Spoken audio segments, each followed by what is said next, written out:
Hello and welcome to a continuation of the free day at Detroit Grand Prix. The first year it's come back from Belle Isle and near the Chrysler Freeway, 375, which will be gobbled up and redone in the future. It won't be the 375 freeway anymore. It'll be like a surface street, I think, and park and other goodies. But we'll wait for that.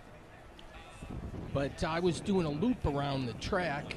I love these bottle rockets. The Grand Prix kind of centered around the GM global headquarters, going under the Millender Tunnel there. The Detroit Tunnel, Detroit-Windsor, is across the way. A lot of beautiful people here at this event.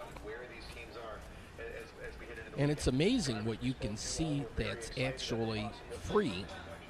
There were plenty of viewing areas, and you can get right up close and reach out and almost touch the cars as they zip on by. General Motors had a big display area with their vehicles. So, what is it? Race on Sunday, buy on Monday kind of thing. But, yeah, nice Camaro there. And the mounted police were on hand. So that was good. Keep the crowd under control, but it was a well-behaved crowd. It was rather warm on this day. It was around 90. I think it pushed just a little over 90. Now, I don't know if that's down under, if that's got something to do with Australia, or if it's just a coffee shop. Yeah, different color bland cars, but this green sticks out in the crowd. Everything else is brown, gray, black. Kind of the boring colors, but that green really sticks out. There's the David Stott building poking out there. The Westin Hotel previously was the Book Cadillac Hotel, but then it was vacant for quite some time. Now, a historic site is Chicago Road, they call it, but it's an old Indian trail, the Great Sauk Trail. I remember as a Boy Scout we talked about the Indian trails and the like. And, yeah, that Indian Trail is like Michigan Avenue all the way to Chicago. All right, we got our federal building, and then these planters would deter anyone from jumping the curb. In this day and age, God, you can never be too safe. Better safe than sorry, right? But, yeah, that's the IRS, well, federal building. It might be IRS, too. Here, but they don't have good, accurate clocks. They need to work on that. They are way off. All right, well, the free parking can be had at the MGM Grand. It's self-parking, but it's free. That's the key expression, or word, free, and parking. So that's where I parked, up on the 4th floor. Yeah, for other events, like this past weekend was the Taylor Swift concert, and you don't think the parking attendants knew what was all happening downtown? There were places that wanted $80 to park. Probably went even higher as you got closer to Ford Field, but parking is against my religion. All right, you are watching Motor Capital, and the website is det.com. And this place I like because they're good on the price for gas.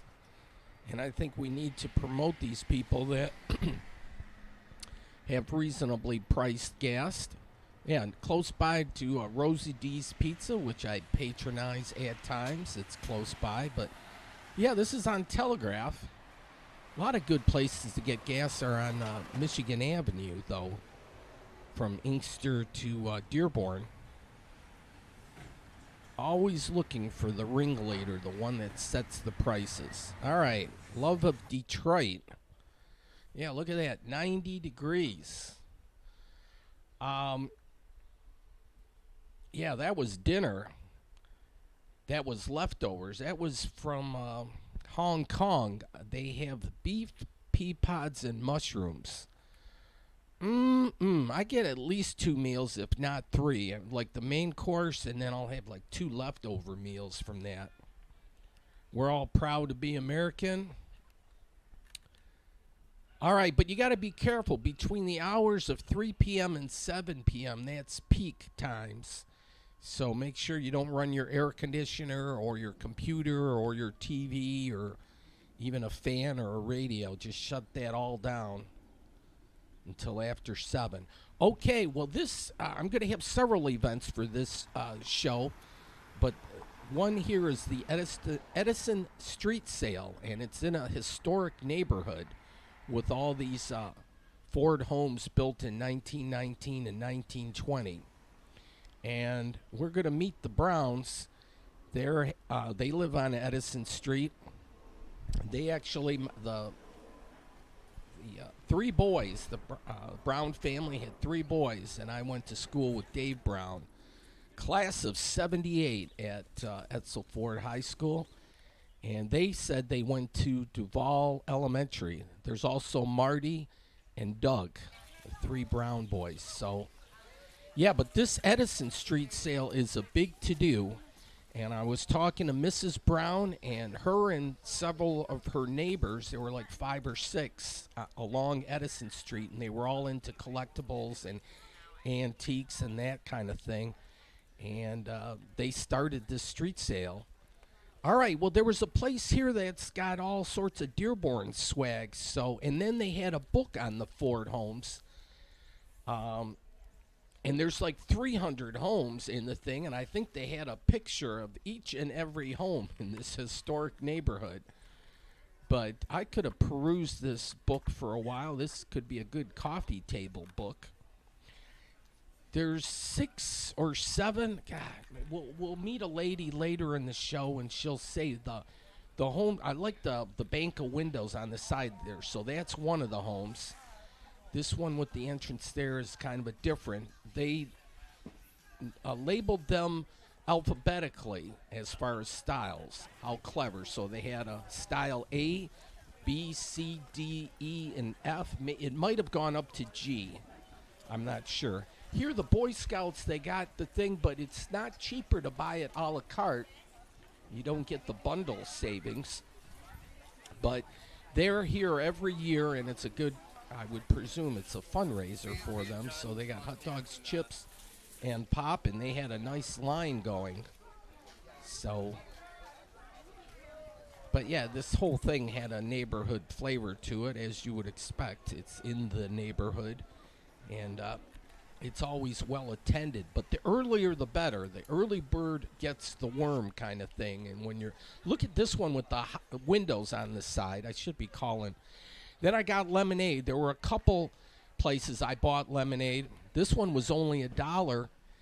So, yeah, we've heard before, like, they have supply chain issues within the lemonade community, and you can pay upwards of $5 for a lemonade because of, you know, the issues with all that. So, yeah, inflation sometimes rears its ugly head.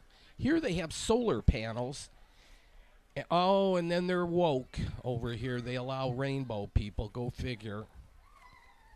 I know the Republicans get their panties in a bunch over that, but they shouldn't, really.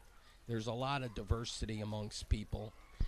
Here they have a bunch of toys and whatnot. I could have stayed there all day and played with those toys, but after 5 minutes or so, they shooed me away. If you don't buy, you can't play.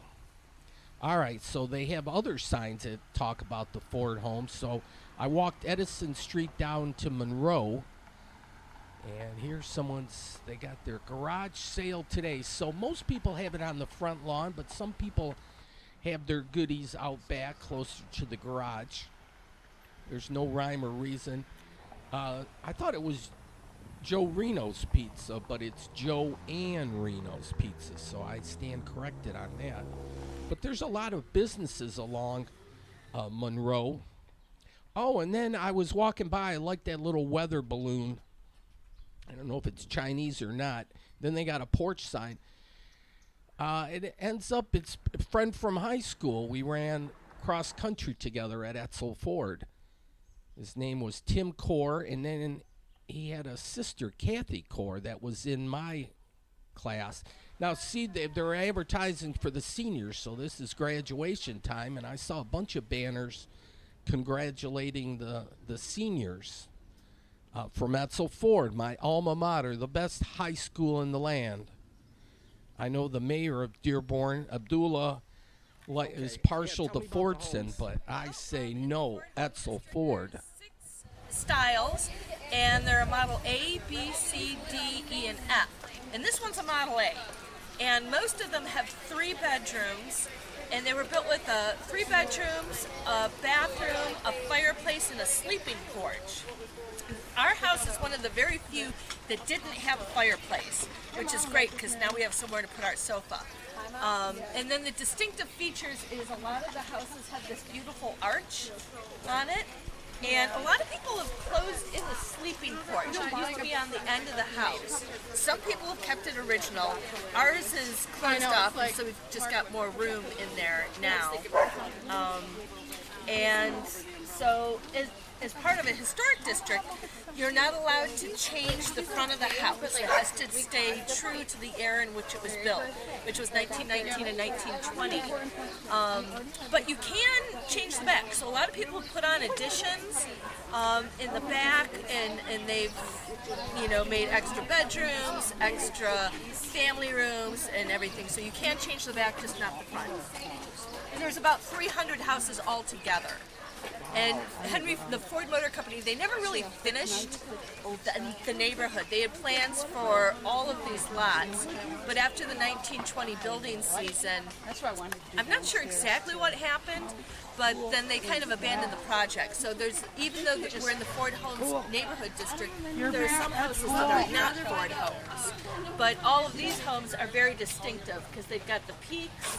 And if you know what to look for in the different styles, then you can tell a Ford home from the non-Ford homes. I mean, that's not IKEA. That predates IKEA. Okay. That's older and it's much more substantial. Oh, yeah. That's a quality piece of furniture. Like, it's, so nice. Put stuff in here, and it's got the 2 drawers. Yeah, they're just... Oh, that neighbor, yeah, she gave us a good historical lesson on the neighborhood. I didn't get her name. Shame on me, but I was surprised. She just went through A, B, C, D, E, and F. So 6 styles of homes.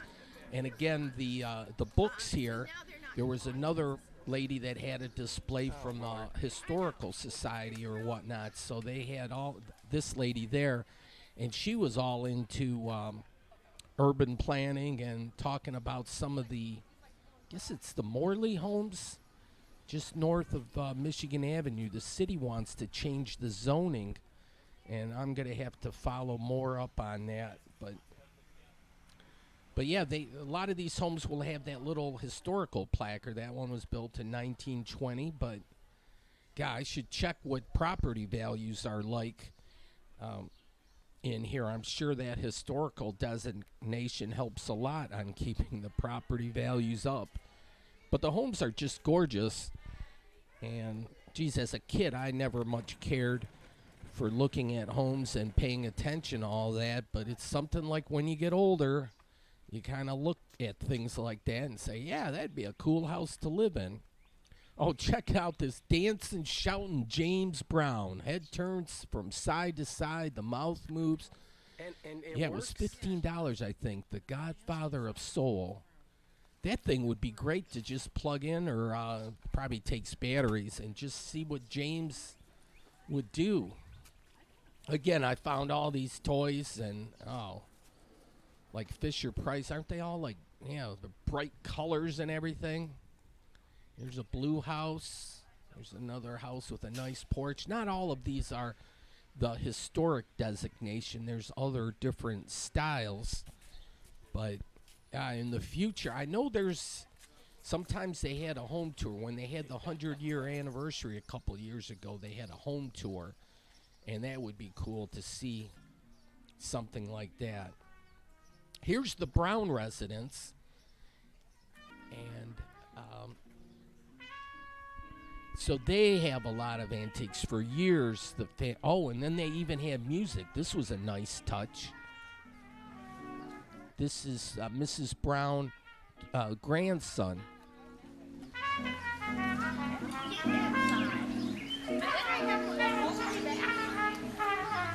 And his friend.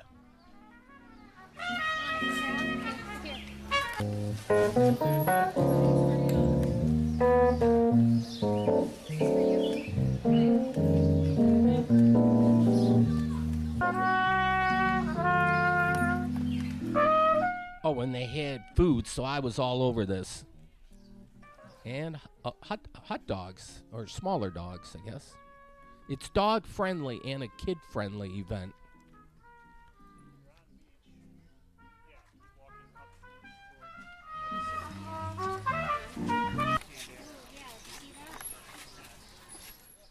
Oh, you got to be careful with this thing. That looks dangerous.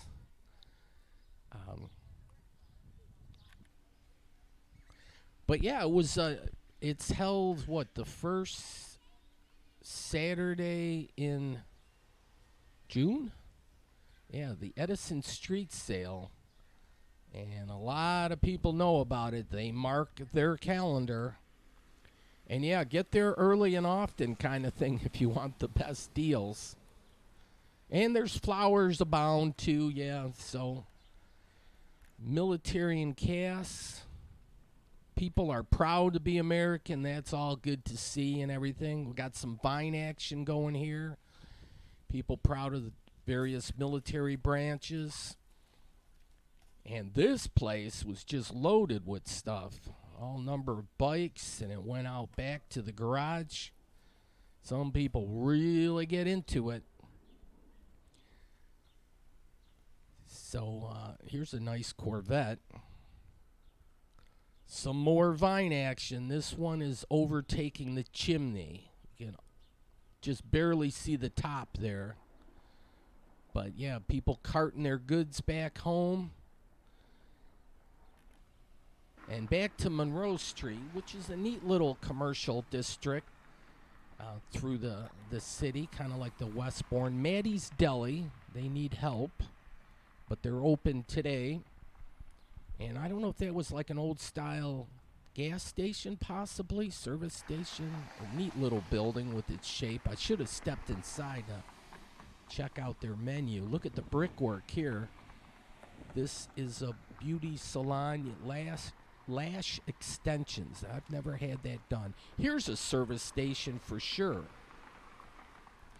3-bay thing, and it looks like the Tree Doctor. That's their place. Nice porch.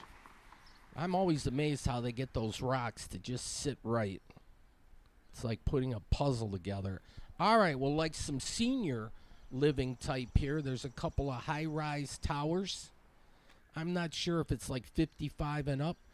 Jesus ran. God, it wouldn't be bad if Jesus came back and ran in 2024. I'd probably vote for him over our other options.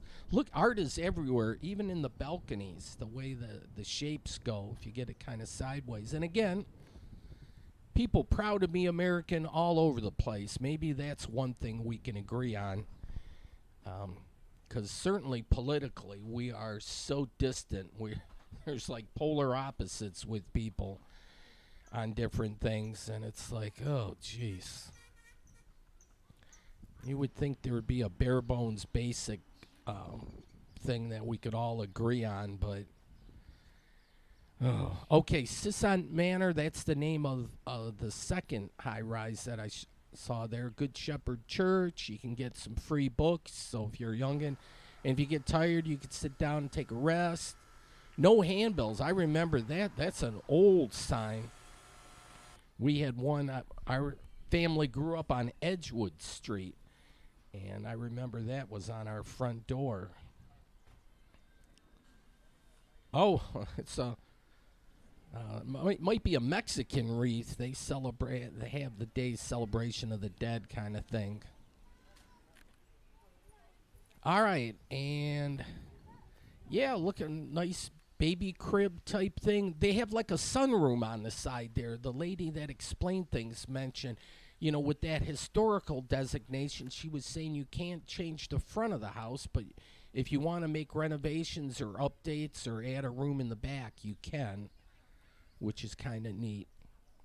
I'm not an. Oh, look at that. That's really old. My mom had one of those things. Boy, that's old. But no, you need people that know how to sew and do all that. My sisters learned all that. Ooh, look, a Canadian. Proud to be Canadian. Well, that's cool, too. And then some of these flowers. This is like the poppy plant, I think. But, yeah, I think it starts like 8 in the morning, maybe officially, but people start meandering around much earlier than that. And then I was told even on Friday you can probably get a preview and do all that if you like. But yeah, they had a gorgeous day for this. The streets were filled with cars and people shopping and looking for a bargain, and why not? There's a lot of fun or challenge in the exploration of looking for something you just can't not have around. There's the Bronco logo. They got some flashy colors these days. A wind chime. Yeah, and then some of this furniture, yeah, if you have a good place for it. Oh, yeah, here we are. They're all woke again. Imagine that. So here was the second place. All that walking around made me thirsty. And so I got this blue concoction, even with the fancy straw and whatnot. And, yeah, I name your price. It wasn't no $5. He said whatever you wanted to pay. So paid $2, but I probably could have paid more. It had gummy things in it. It was pretty cool. All right, well, here's a map of Dearborn. So that was where Duval is. It's on the west side of Dearborn. And so anyways, that was fun. And Mrs. Brown gave me the whole scoop. She said it started kind of fuzzy between 1967 and 1973. Somewhere there is where that whole... But that was in the peace, love, drugs, and things, so everybody's got fuzzy memories. But yeah, that street fair's got a lot of history. So we'll have to go back. So thank you for the Brown family for inviting me and telling me all about it. And come on by, and so I did. Here's the Detroit Waste Incinerator, the smokestack, and the whole kind of compound that they got going. They're in the process of demolishing some of the buildings now. They're almost complete with that one. But the big ticket item will be the smokestack, and that will be for next week's show. We'll watch this thing come down. I know Channel 2 and Channel 4 covered this live, and so they have it on TV. But Motor Capital was also on the scene and covered it in a little different kind of way, as only Motor Capital can. I was a foot soldier running around, but this is when the smokestack was still up. And yeah, when the smokestack is down, we'll know for sure it's the real deal and they're done with this thing. But yeah, I guess Coleman Young started this, and he didn't want the landfills to deal with all that trash. So the brilliant idea was to burn it and then send all that smoke up that smokestack, and all those heavy metal particulates after it was burned, like mercury, lead, arsenic, and all number of things. Like, you're told not to throw batteries in the trash, but some of them got in there. And yeah, so all those things would float off into the neighborhood and just pollute the whole neighborhood. Not to mention, it would stink to high heaven. And, if you don't live around here, you don't see it. And, well, now you're getting the video portion and audio, but you don't have your olfactory senses aren't working. If you were around here and could smell it, it was just horrendous. It was something fierce, and certainly was one of those things, because people say the NIMBYs, they say not in my backyard. Well, this is one thing I could agree, is this was not good to put in the middle of an urban center. and just burn this thing right smack dab in the middle of the city of Detroit. And yeah, that lowered property values to be sure. Here, Art Express, the guy that owned the Packard plant, I think also bought this building, but he's kind of reneged on all his grandiose promises. Now this building is for sale, and it looks like Pierre is handling the details of that. So give Pierre a call if you got any idea of what you can do with this building. It was an old cold storage place way back in the day. I don't know if this building could be repurposed, if the bones are still good, that they could make a go of it or not. You know, or if it's just you demolish it. But boy, that cost a lot of money to just outright demolish. Even the Village Plaza in Dearborn that got a demo order, they were taking down the Village Plaza, that 12-story building, would cost upwards of $10 million. And that's just to tear it down and clean away the rubble. That's not even putting something up new in its place. So we're talking big finances there. You need someone with deep pockets. Maybe we can get some of these oil barons in Saudi Arabia and the like to ante up and put some money up for that. They seem like they get into the sports now and have all sorts of money to throw around. Maybe we can tell them, hey, you interested in urban planning in Detroit?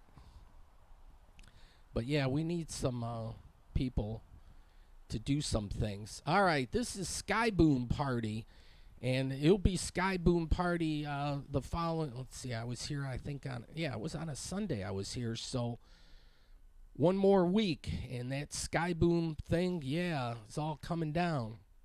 I decided I wanted to take a look, kind of do a before and after thing, and so we'll look inside here, and there's some artwork or graffiti if you like, but there's burgeoning or newbie artists that want a canvas to do their work, and they find these buildings. I love these concrete pillars.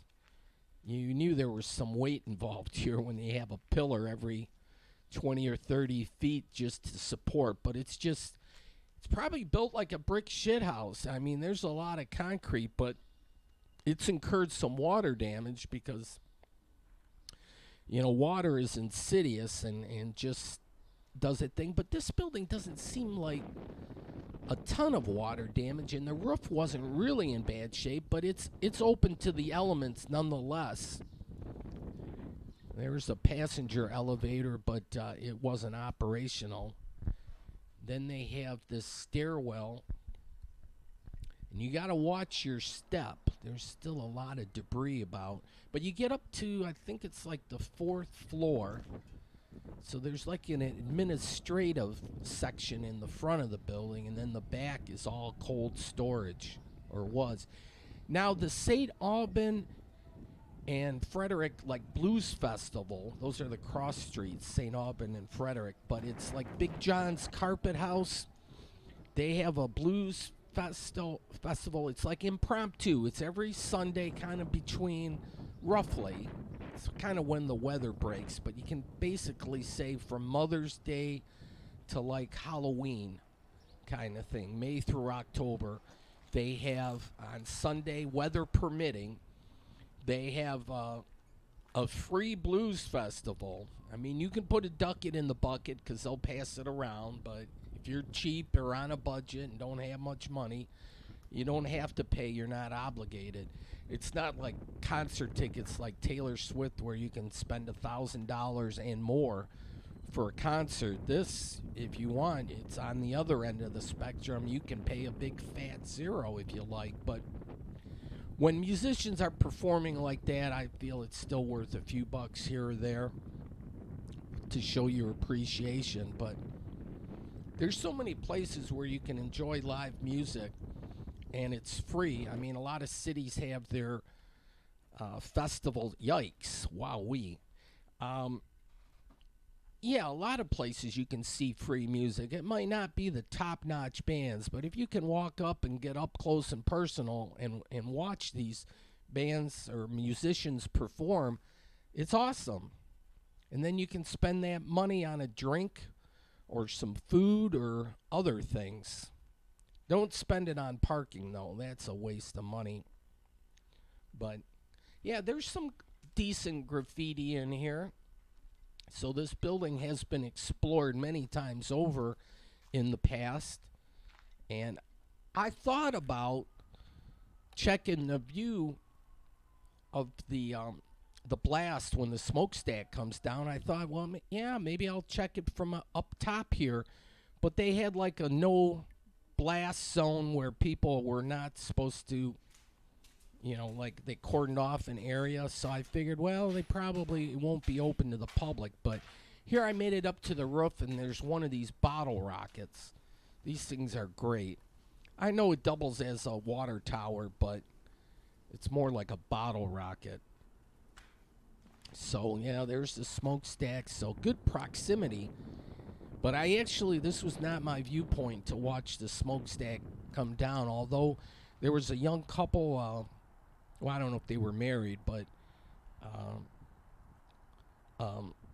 a guy and a girl, and they were up there exploring on that day, and they saw the view from up top. God, that would have been great. But I think I did okay with the view I got. But anyways, on this day, you can look for miles around. Maybe a little hazy because we're still we're obviously dealing still with all these Canadian wildfires, and it's not the ones just in Alberta and British Columbia, but it's also the ones in Quebec. There's a scrap yard down there where they have scrap metal. It's all like rusted and so forth, but they probably recycle that. This smokestack is pretty high, and off yonder is I-94 Expressway. We're real near this is the southeast corner of I-94 and I-75. So literally, it's almost like Midtown, and we had an incinerator here, and depending on which way the wind was blowing, different neighborhoods would be affected by the smell.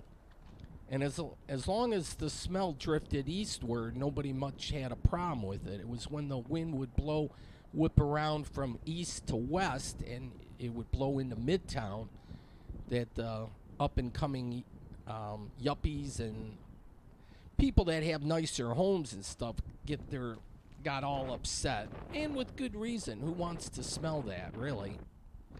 But finally, Duggan and the city council or whatever, they got their act together and just said, there was a ton of red tape. They couldn't figure out who owned it, and everybody wanted to grease their palms with money, to agree to. Yeah, it's just tons of red tape, like who owned what or who was responsible for this. But I guess as long as everybody got paid off, they said, okay, now we can tear it down. Here's the failed jail, the new site, and there's a couple of buildings involved. There's a glass building there, and then there's this building here on the side with the Slim Jim kind of windows. So they're going to cross that out too. There's a few buildings in here that I think they're going to save, but I think they were administrative buildings.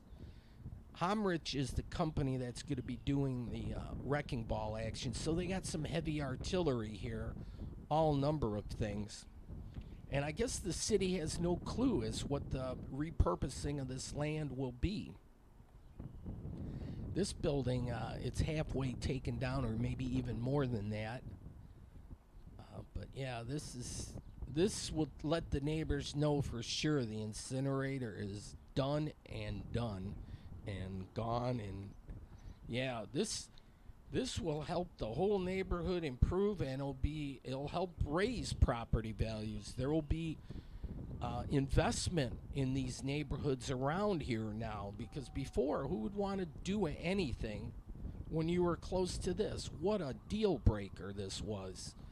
So, the Near East Side of Detroit is just going to explode. And I think there's the GM Global, well, it used to be the GM Global headquarters, but it's the old,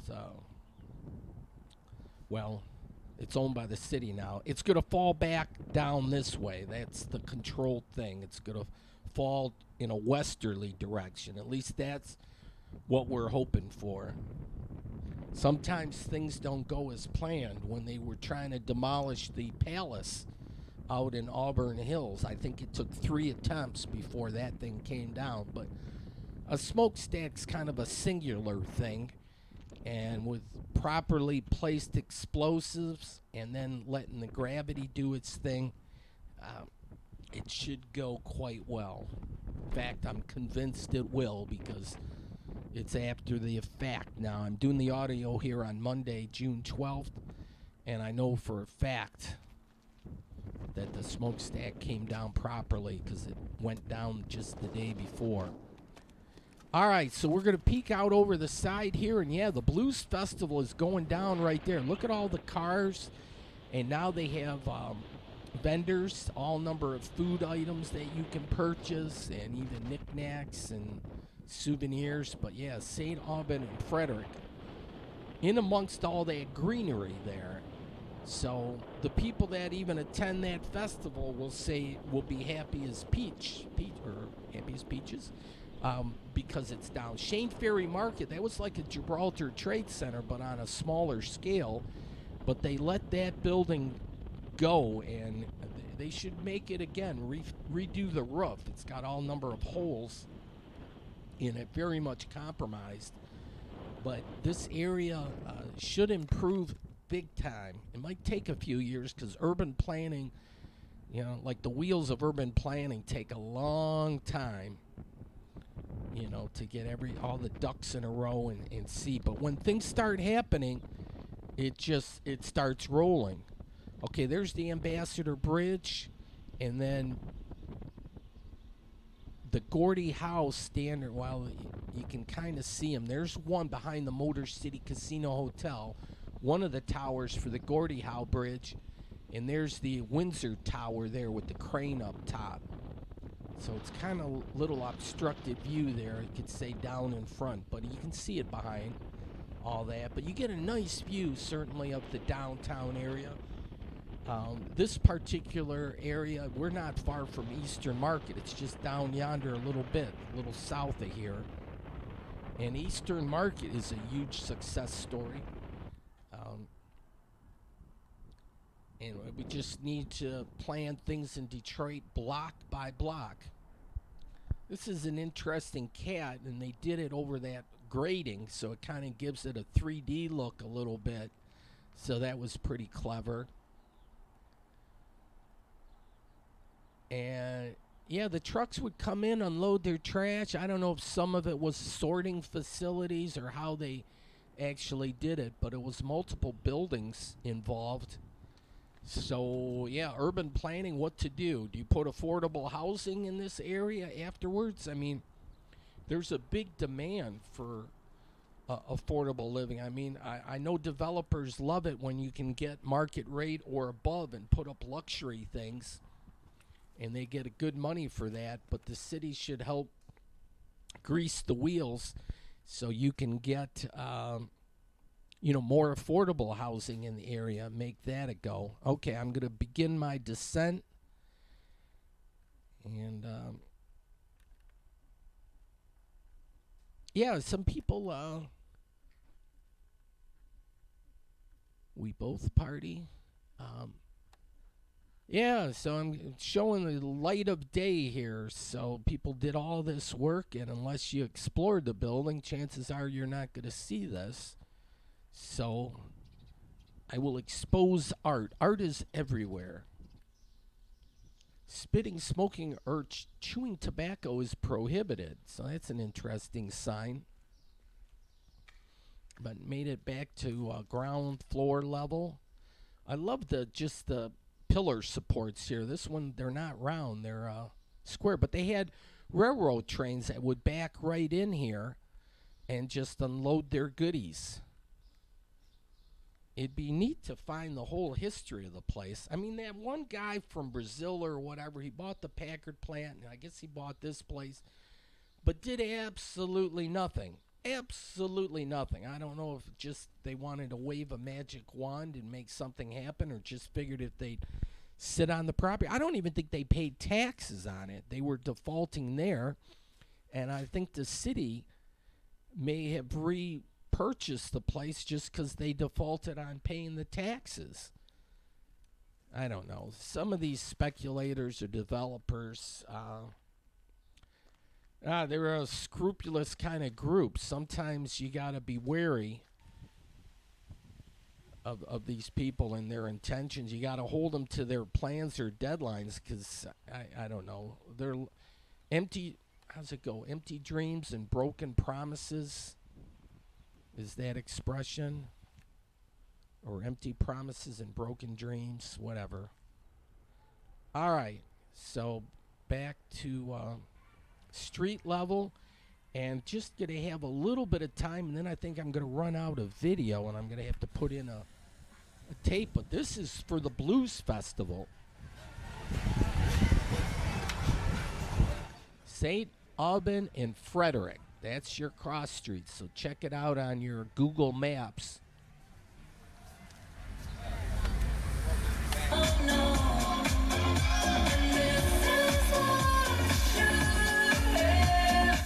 Well, here's the Raven Lounge, and this is great.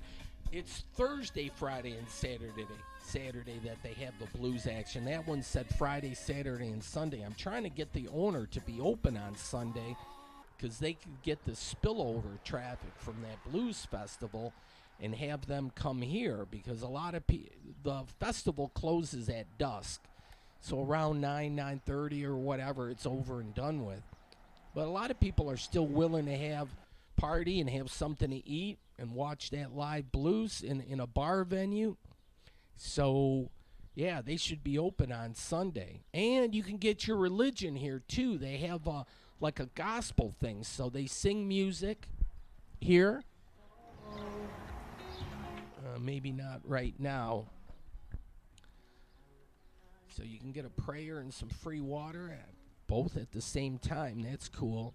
But, yeah, I never kind of knew it, but gospel and blues are at opposite ends of the spectrum. Like the blues is like the devil's music, and gospel is the angel's music or whatnot. But, yeah, my evil twin likes blues music. And gospel's okay, but blues, they seem to have more fun. They get down and dirty a little bit more, but... yeah, but they do it there, so that's a nice gathering they have. Here's a ghost ad, plumbing and heating, Pure Michigan Agriculture. This recovery park, an ex-convict was given the green light on this, and the city trusted this guy to employ convicts to do this garden party type thing, and that all fell through. Go figure. So, yeah. That was another thing where they had high hopes and they never quite really got to fruition. So that's still something that has to be discussed. But, yeah, a lot of this land out here is like city-owned land. And the city probably will have some fun in delegating and setting that up for selling. There's Pete. He's the organizer of the festival, Big Pete they call him, and it was originally known as the Carpet House Blues. They had a house on the other side of the street. Oh, let's listen in.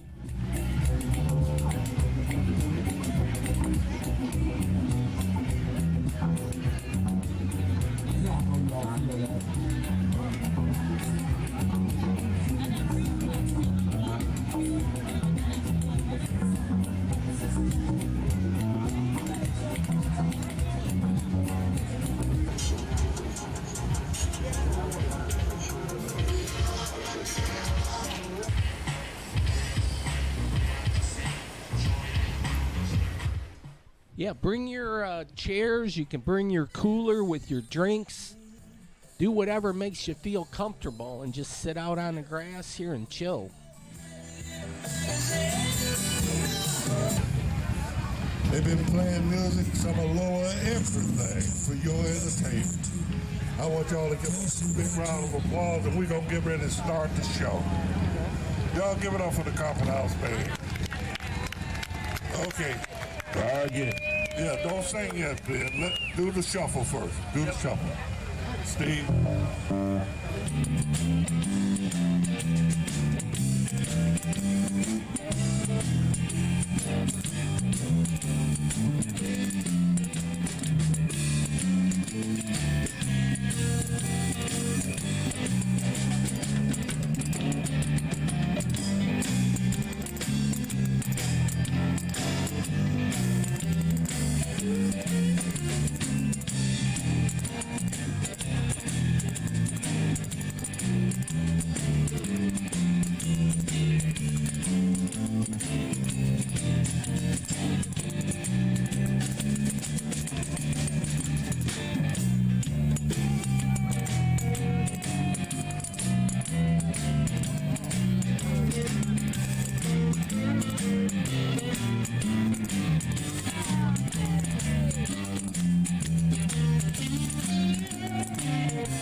If you want to get your groove on, they allow dancing here too, so that's all good.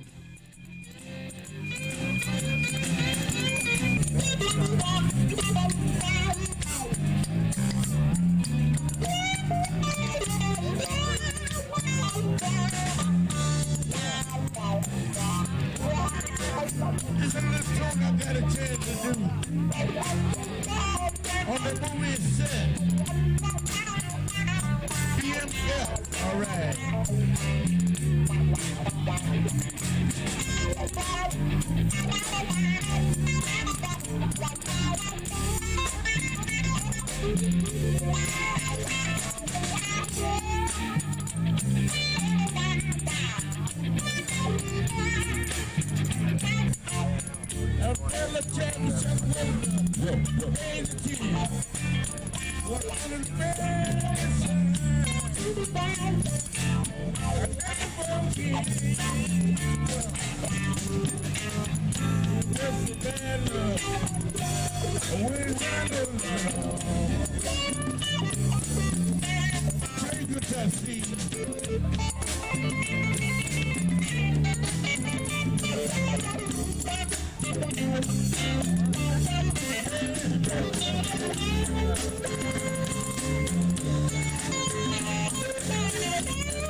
$1965. I like the color, like the lines. It looks pretty clean. A Buick. How about it? Yeah, so it's a kind of really chill atmosphere. People are friendly. They watch out for each other. You know, come here in a good mood and then leave in a good mood kind of thing. There's that bottle rocket that I visited earlier, or got up close and personal with. But, yeah, the urban farms, there's all sorts of urban planning that can take place here, big time. So I'm happy to see and looking forward to what happens in the future. Everybody can put their thinking caps on. It's an audience participation event. There's like no right answer for anything. It's just kind of like you come up with a good idea. Hey, go out there and make it happen, or share your idea, and somebody with deep pockets could make it happen. But you could do it on a parcel by parcel investment, even if you want to buy a little plot of land and put up your own custom home. You can, or buy several plots of land and put up a mansion if you want. Water Winter Wonderland, and the website det.com. I could have stayed there all afternoon, but this was race day. The big Grand Prix race is on Sunday, and it's actually going on right now from 3 to 6 p.m. I think the race might have started around 3:30, but it's 100 laps at 1.7 miles a lap, 170 miles, so if they're going fast, they could make short work of that. The race could be over. Here's a 3-star restaurant here, and I'll vouch for them. I usually get the red beans and rice with sausage. I get the quart size, and then you get 2 corn biscuits with it.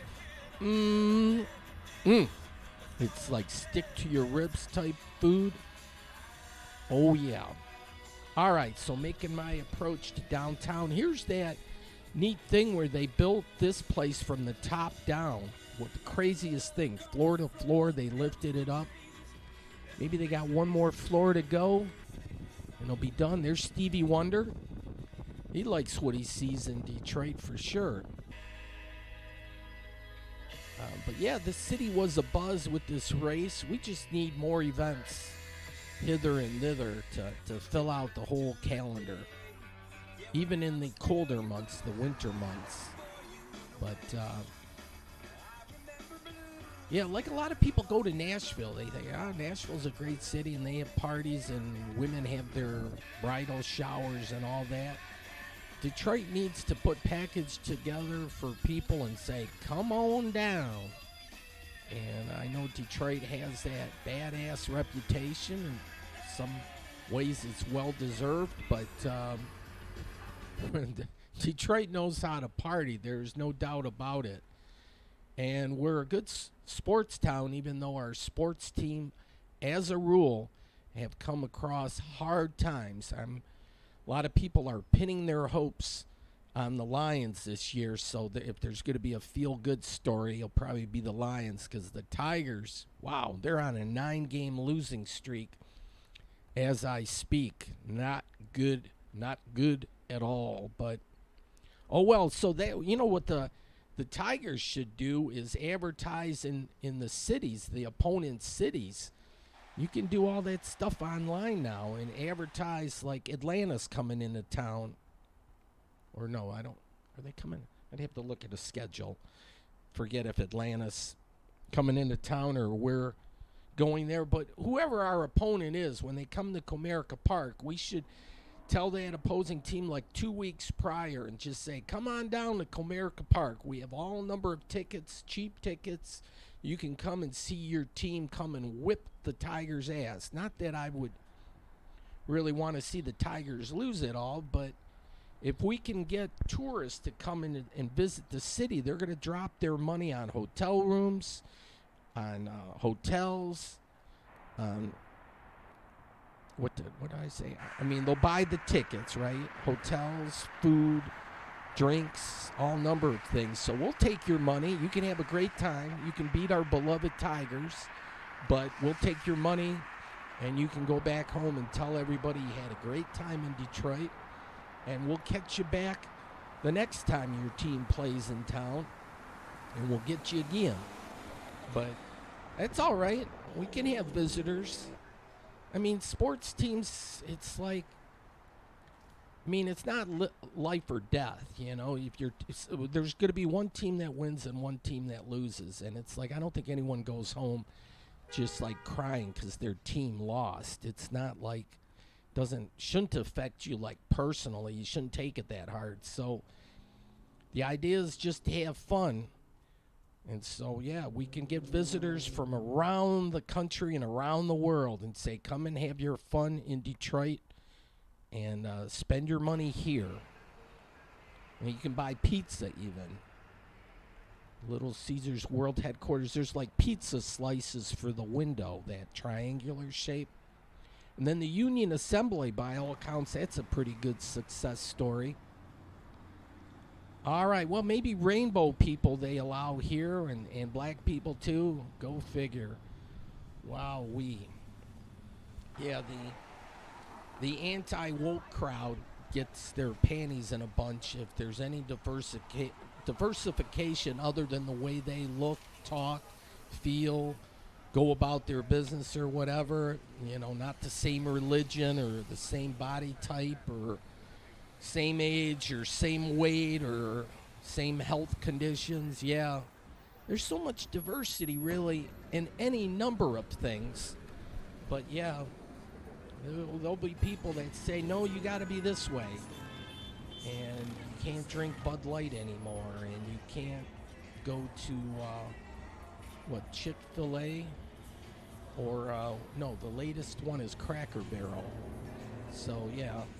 I don't know why people just live your life and have fun doing what you do and don't worry about everyone else. Everybody has their own way of going about things. So, all right, here, chubby girls. That's a ghost ad I hope they never get around with. Back in the day, chubby girls might be politically correct, but yeah, nowadays maybe it's not. Some people might say you can't say that, but I like those old ads. All right, here we go. Chevrolet's Detroit Grand Prix presented by Lear. And, yeah, there's a wedding party there. So that's cool. All right, so 4:39. That's good time. Shinola time usually is correct. There's a Shinola clock in Dearborn that's off big time over by the animal shelter there, by the Justice of the Peace kind of thing. They got to adjust that one. But for the most part, their clocks are good. All right, here's the Hudson site. So, yeah, they did the demo there, and, yeah, they repurposed the site, and it's going to be multi-use, so part hotel, part condo living or whatever. Office space. I'm not sure what the plans probably change post-COVID. Avalon Bakery, that's a good success story. People should follow the way they go about their business because they give you a livable wage with benefits, medical and the like, vacation and dental or all those goodies that you would expect to have in a job. Think globally. Locally. But yeah, you'll see like flowers all around. I like because that adds color. We got a good mural thing going in Detroit, and they keep promoting that more and more. When you promote art, people kind of take notice, and then they don't want to destroy things. If things look good, they're not less inclined to trash the city. Here's a beautiful lady that protects Detroit, the Sailor and Soldiers Monument.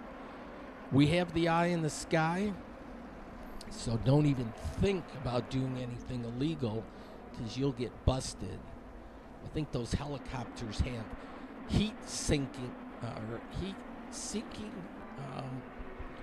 where they detect your body heat. So even if you hide under a tree, it can still find you.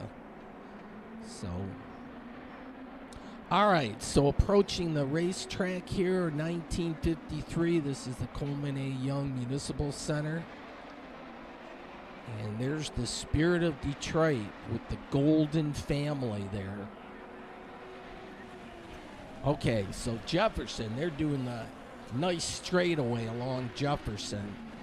And then you can get your ice cream going.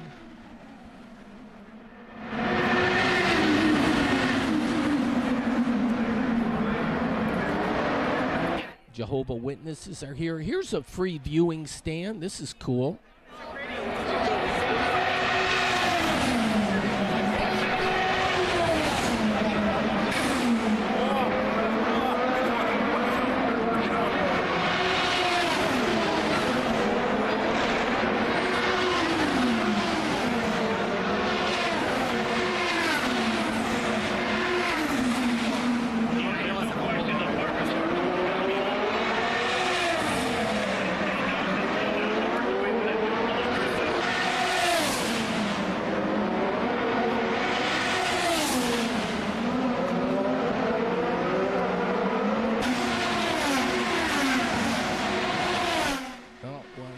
Overtime, not going to get the full thing. But folks, thanks for watching. You get a couple extra minutes on YouTube, but this is going to cut out pretty soon.